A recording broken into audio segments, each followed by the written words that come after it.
Dream World, daigdig ng panaginip, koi.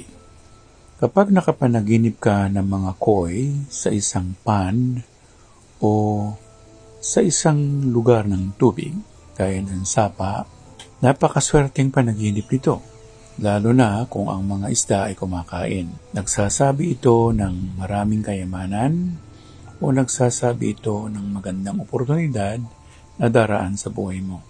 Kapag namatay ang koi o pinatay ang koi sa eksena ng panaginip, ang ibig sabihin niyan, yung source of income mo o yung pinanggagalingan ng yung pinagkakakitaan ay posibleng mawala o posibleng may umagaw nito.